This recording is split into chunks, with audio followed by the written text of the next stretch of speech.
I recently got into a challenge with Nico Carver from Nebula Photos, a YouTube channel about astrophotography with more than 100,000 subscribers.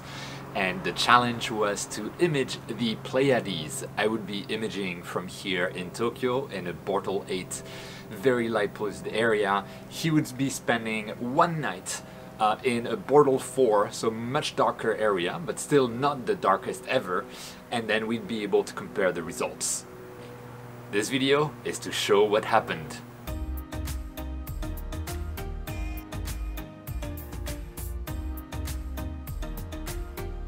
Hey guys, Quiv the Lazy Geek here and welcome back to my balcony. So yes, today is all about the challenge that I had with Nico Carver from Nebula Photos. And so the challenge was really that he would have at most one night in a darker area with his equipment, which ended up being this Ascar lens here that he also has, versus me. I could image as long as I wanted to, across as many nights as I wanted to, but from here on my rooftop in Tokyo.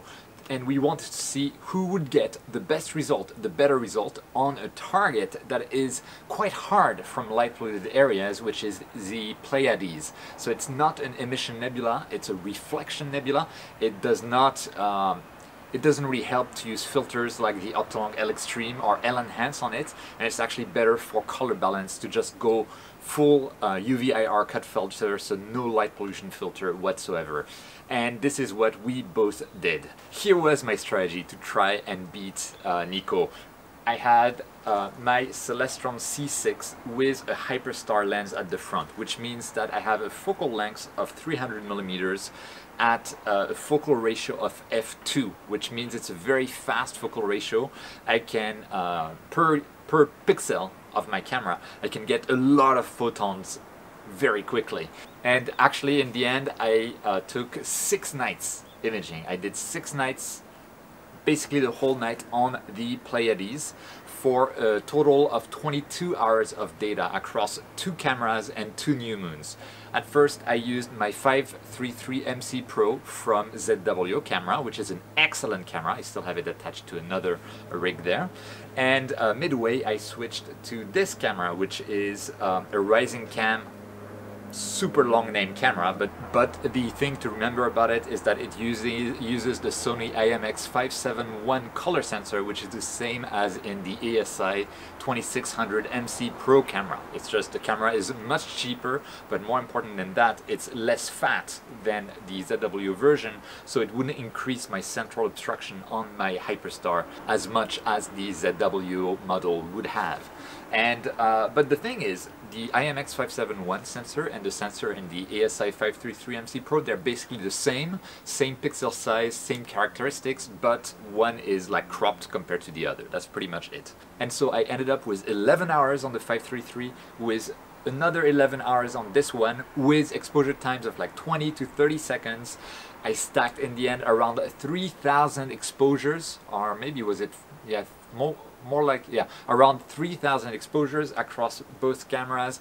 The APS-C size, it's a very big sensor, took a long time. It took around 36 hours for my PC, which is a very powerful gaming PC, to actually stack all of that stuff. So yeah, it was quite intense, but let's have a look at the results, because I'm quite happy with the results. Okay, and I am now on my computer and I have 2 images to present to you. I have the image with a wide field with just the APS-C sensor data, so 11 hours worth of integration during the new moon when the Pleiades was relatively high in the sky exclusively. And then I have the same thing but across 2 new moons, across 6 different nights, across 22 hours, so doubling the exposure time at f2 on my Hyperstar setup from here in Tokyo, and with just like the size cropped down to the size of the ASI 533 MC Pro sensor, so much tighter onto the Pleiades. Let's start with 11 hours of data on the Pleiades wide field, and you know, like I love this result. I don't think like so much dust outside of the main reflection nebula has been captured. We see even some of the blue reflections here on the sides.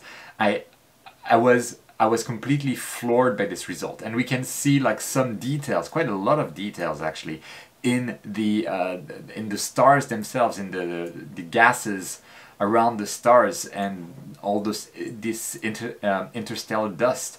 But we can see there's still quite a lot of noise. And you know, after 11 hours, I thought that basically I had reached the limit of what I can achieve in terms of signal to noise ratio from here in Tokyo.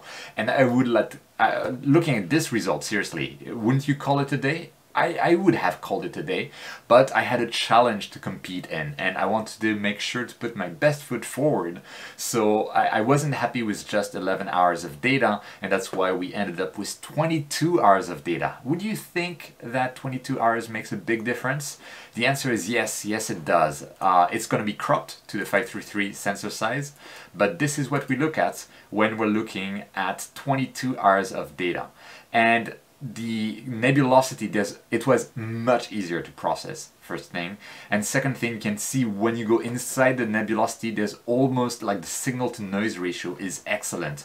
I can go outside of the nebulosity on the sides and it really holds up. There's much more dust that is non-lit up by stars, or very little, like dark nebula kind of dust that is available. It was a pleasure to process, and I absolutely love this end result. Absolutely love this end result. And I am so glad that I did this challenge with Nico, because it forced me to image longer onto a single target. 6 nights. Wait, was there a galaxy here? Is that a galaxy? Or you little galaxy? Let me know down in the comments. I think this is a little galaxy. I noticed it right now for the first time. Anyway, yes. So I absolutely love this challenge. Anyway, I am very curious to see what Nico was up to. So let's have a phone call or a Zoom call with him to see what the results were. Okay, so with this challenge, Nico, first, thanks for doing this challenge with me. I've had a lot of fun actually doing the challenge. I heard that you had trouble on your side. Yes, lots of trouble. So I was using the Ascar lens that you have as well. Yeah. I haven't run into any of the sort of issues that you have with the threads or the star issues. So it was all user error on my side. So what happened was I wanted to dither and do automatic focusing and all this other stuff, because usually when I hit the dark site, I'm running 3 setups. So right. I want, and one of them is usually untracked. So that one's you're very intensive. You're there having to recenter. And so I wanted this setup to be as automated as possible. I didn't want to have to check focus and all of that. So here's the setup. Let me see. Oh yes, I have exactly the same thing. So I have the ZWO EAF there. Yeah. And the little ZWO mini guide cam on top. Yeah. And then this is all the other automation stuff, the power box and whatever. And then this having this on front also helps balance, you know. Right. Otherwise you need some kind of like counterweight out there or something. Yeah. Okay, so and I had tested this entire setup with monocam at home. So that's a rule that I always have, is I'm going to test the setup at home and make sure it works, then tweak if I need to. And that's my rule for going to a dark site, test it at home. But then I did something really stupid. I said, okay, I don't want to waste time on filter changes with a monocam and refocusing by filter. So I'm going to switch to a color camera. Right. And I thought, this is going to be easy. I have the right spacer on there for 55mm back focus. I already know that. All I have to do is just screw it onto the back of my Ascar lens.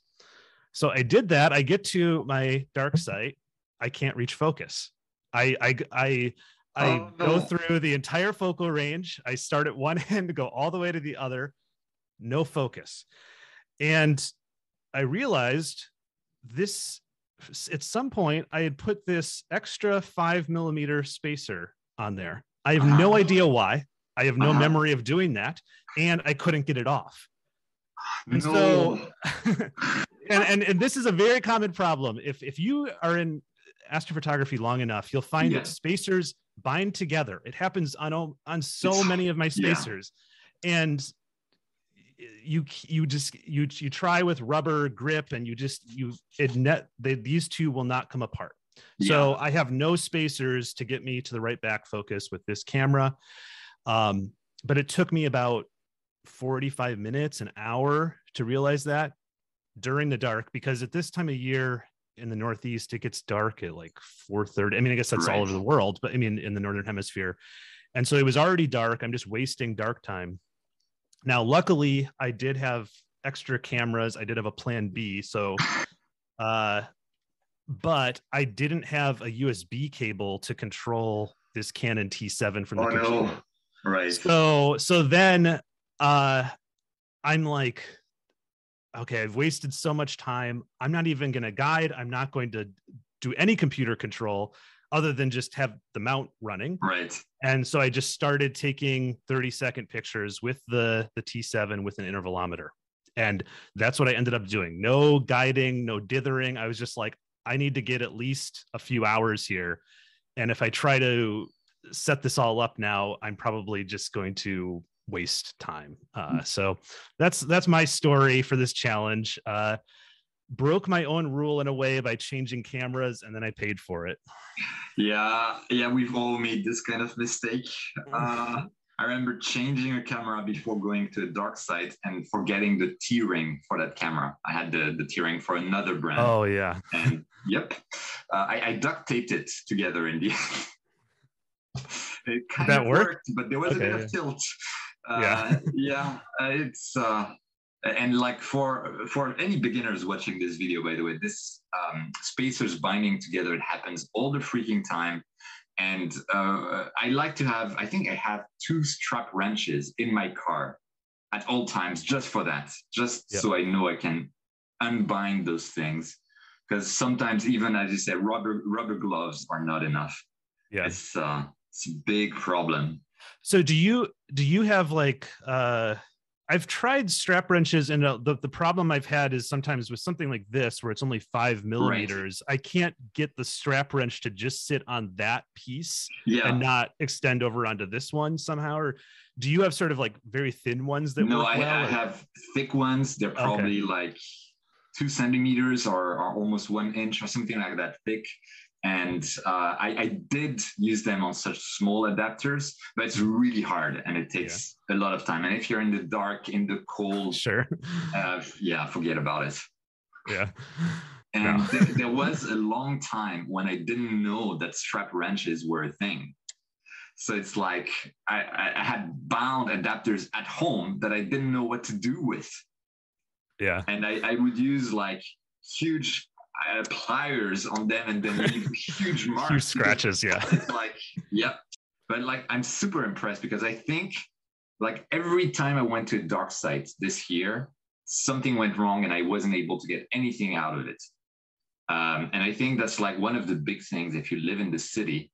And like me, you have setups that are permanently set up on my rooftop for me. It's like, at least if something goes wrong, like you can do something about it, like in a fairly calm manner with all of the equipment you need to do something about it on the spot. Whereas like when you're traveling to a dark site, there is a bit of the Murphy lottery going on there, right? Definitely. Yeah. And what I've learned is not only to have like backups of every cable, every possible thing. I mean, I have backups of mounts, cameras, everything. But then also like you have your plan A in your head and knowing when to just give up on plan A. So like for this challenge, it's like I probably spent too long on plan A, but then as soon as you commit to plan B, just go for it. I mean, and then stop fiddling, because I found a lot of astrophotographers are fiddlers, and you'll see them at the dark side at a star party even, and I'll ask them, well, how did last night go? And they said, oh, I was just messing with PhD 2 all night. I'm like, why not get some images? I think like we don't like to leave a problem unsolved. Yes. But still, like I think in the end you got like 3 hours, something like that. Yep, about 3 hours. Yeah. That is that is already a lot. And I feel like 3 hours would beat my 22 hours, but we can see. Can I see the results? Yes, I'll share my screen here. All right, there we go. And so that's 3 hours, no dithering, no guiding. Huh? Yeah, yeah, just at f4. And so I did achieve the thing that I set out to do in a way, which is I looked at the what is it called, the digital sky survey, the imagery, and that's how I always sort of plan my shots, whether it's on Telescopius or Blackwater skies or whatever. And I noticed this really strong dust component here. Yeah.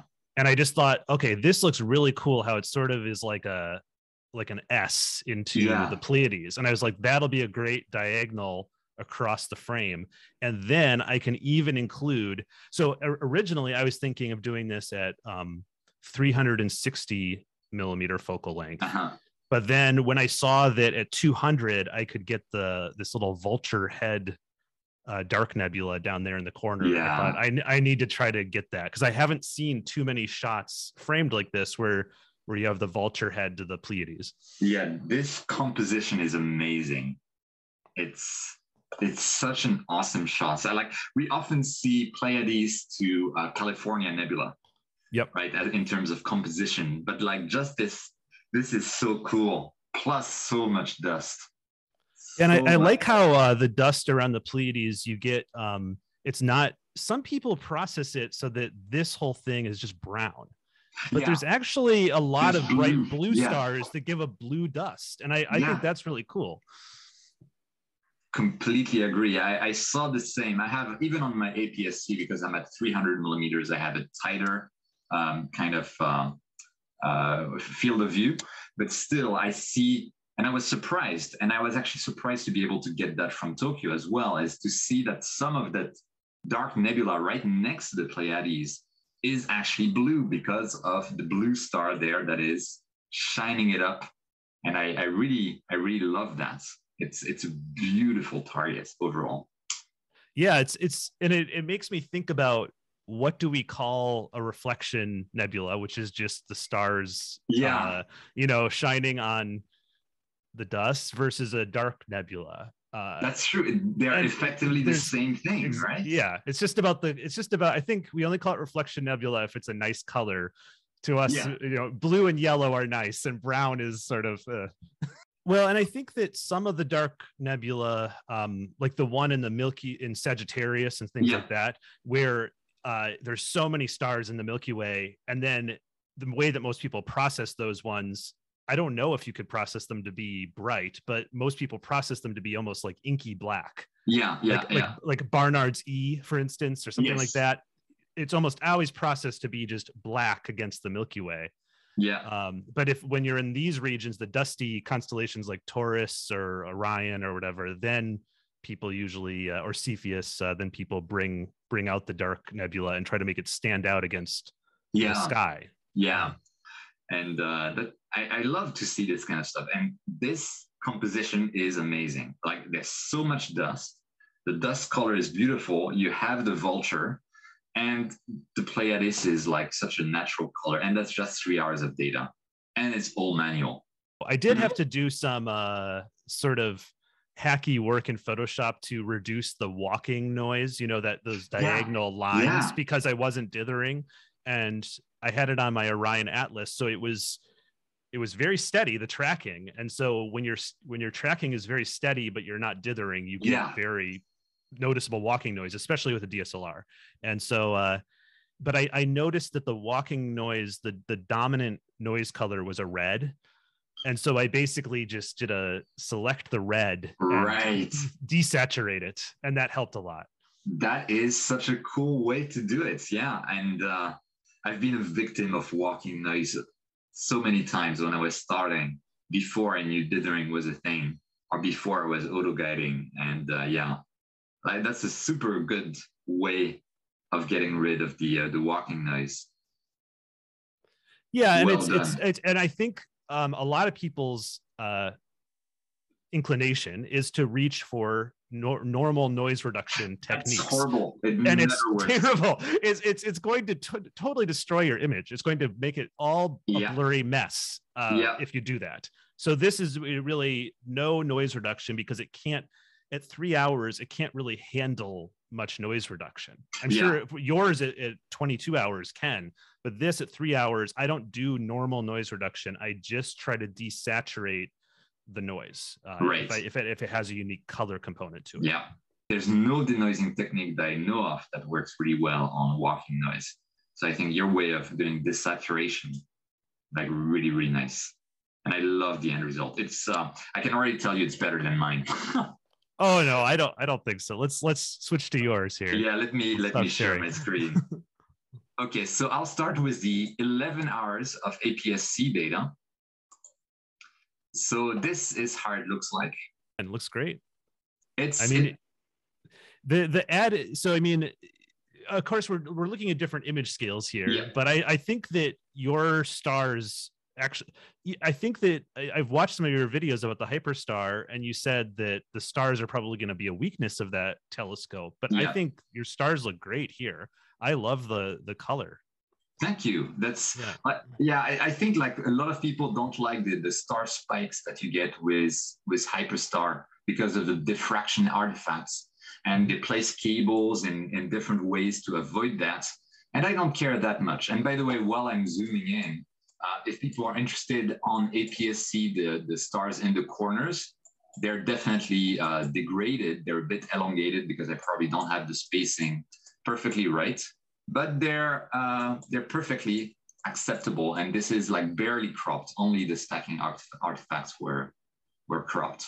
So I'm really impressed actually with hyperstar for now. And yeah, this is from Tokyo.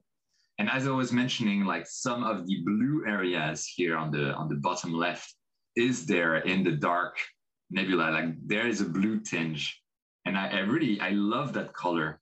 And already with just like 11 hours, I was quite satisfied. But when I zoom in, you can see it starts kind of breaking up because there's tons of noise that I haven't been able to really take care of. But when you look at it from afar, I'm actually super satisfied with this. I think that your signal to noise ratio is definitely better than mine. You were able to bring the sky background brighter. If we looked at mine again, you'd see it's a lot darker, and that was to hide noise, basically.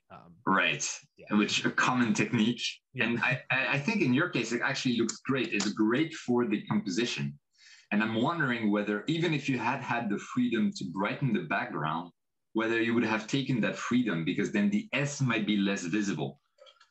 And that's true. Yeah, that's true. Because I have seen images. Actually, I do a challenge on my Patreon of the last month's challenge was Taurus, anything in Taurus. So a lot of people picked this kind of scene. Yeah. And a lot of people were really bringing out the dust. But then, yeah, you're right. You lose the S if you just really bring it up, because there's dust everywhere to bring out. Yeah. Let's see. So now I'm going to show what I have with 22 hours of data. So this is after I stacked both the ASI 533 and the IMX 571 data. So it's a 1 inch kind of much tighter field of view. And the noise is much more controlled. I see more details. And I was actually surprised. I thought that with 11 hours at f2, I couldn't get better in terms of signal to noise ratio, but I did. And this image, the full stack 22 hours was actually much easier to process than the 11 hours image. And that's something that I learned and through this challenge. I would never have learned otherwise, because I don't think I would have ever spent those additional 11 hours at f2, because I didn't think it would add anything, but it actually did. And I'm really like, it's interesting it's the first time I do a challenge like that, because normally I don't challenge myself enough. And now that I did, I'm really happy with what I got here. And I don't think a lot of people would look at that and think that it was taken from Tokyo. Definitely not. I mean, this is better than any image I've ever gotten from, because I live in the city too. It's just that I don't often show that part of my Right. astrophotography on YouTube, but this is better than anything I've ever done from the city. It's really quite amazing. I wonder. I don't know if the zoom compression is Mhm. making me say this, but it looks almost like the 22-hour version also has much better contrast in the high signal areas. Yeah, Is that true? it is. It is. Like I saw when I was processing, and sorry, there's the JPEG compression that, and then there will be YouTube compression and Zoom compression. So it's not going to look very good. But there was so much detail in the areas here, in the center, in the wispiness here, even in the high contrast areas, and I did not expect that. I don't know why, or maybe like the latter data had better seeing. I don't know, but it was just easier to process overall, and I was able to get more. There was just more detail available. So And the 571 and the 533 have the same pixel size, right? same pixel size. It's basically the same sensor, but cropped, right? It's Right. like if you looked at I'm pretty sure that Sony, when they build the sensor, they just like cut in different sizes, and that's Yep. it. Yeah. So it's it's basically the same thing, and that's why I was comfortable like mixing them together. Okay, I hope you like the results from Nico as well. You can tell that Nico is a true professional by the field of view, the composition that he chose with that dusty S, like beautiful. I would never have thought of that, and I sure didn't think of that at all. I thought that was such a great composition, and with just 3 hours of data in a Bortle 4 zone, which is not super dark either. It's like Bortle 4, there's a lot of my subscribers that live in Bortle 4, Bortle 5, and he managed to get so much dust in so little time at f4 that, you know, it doesn't put my images to shame, fortunately. I think we have very equivalent images, except that his is better in terms of like artistic, in terms of composition and choosing the target properly. And I think I was able to rival his image from here in Tokyo, which I find completely mind-boggling. But still, he only had 3 hours to image because of a series of issues that occurred to him during his night out. I didn't have issues because everything is always on the rooftop, automated, and I'm not touching it. I haven't had the will to go on dark site trips these days because this year, every time I went, something bad happened. So yeah. Now, what's something very interesting is Nico prepared a comparison, like with the same field of view between both of our takes, and I was very surprised to see. I wouldn't have guessed it even after the phone call. Like, I think he was disadvantaged a lot by the walking noise, since he wasn't able to guide or dither. But when you look at the dust within the dust lanes within the nebula itself, it looks very similar in terms of signal to noise ratio to my 11 hours of data, versus when you look at mine for 22 hours, I have much better signal to noise ratio. The lines here are smoother, I have more details, I have more dark nebulosity. It's like from a pure signal to noise ratio, it seems that I have won. From an artistic and, let's say, like if you were to pick an image of the day or an APOD measure, Nico has definitely won. But I think it's been a fascinating test of how efficient a dark zone is, but the risks associated with going to a dark zone, meaning forgetting equipment, forgetting the right spacer, or having a spacer too much that you cannot remove, as happened to Nico. So many things can go wrong, whereas like if I'm lazy at home and I just use my balcony, I can just relax and not do anything. So yeah, sometimes I get rewarded for being lazy. But that's really pretty much all that we wanted to show in this video. I really want to say, if you don't know Nico Carver, if you don't know his channel, you should absolutely check it out. I'll put the links down in the description. He has extremely good videos about some of the fundamentals of astrophotography, or astrophotography with just a camera and lens and without a tracker. And he has like really beginning to end absolutely amazing tutorials, but also he treats a lot of technical topics in a very friendly manner, and I really love his channel. So if that's another channel you know of, links in the description, definitely have a look.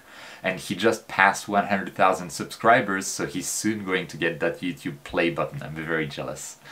Yes, and with that, that's pretty much it from me. Thank you so much for watching. If you like astronomy and astrophotography, besides subscribing to Nico's channel, you may want to consider subscribing to my channel if you're new, and if in that case, welcome to the channel. While you're on your way there, you may want to click on the like or the dislike button if you didn't like the video. It's one of the only ways that YouTube notices the video, and leave a comment as well, like what did you think of that challenge? What would you have done in my place to get a better result from here in Tokyo? And you know, any other comments, tips and tricks that you can have. And I love this challenge because it pushed me to go harder and deeper than I ever do, especially at f2, 22 hours. Can you imagine? We can, because we can see the results, and I really enjoyed the challenge. I really want to thank Nico for playing along, and I absolutely loved both our results. I think it's they're both amazing pictures. So yeah, again, thank you so much for watching. Don't forget, whatever you can, to look up at the stars, and I'll see you next time.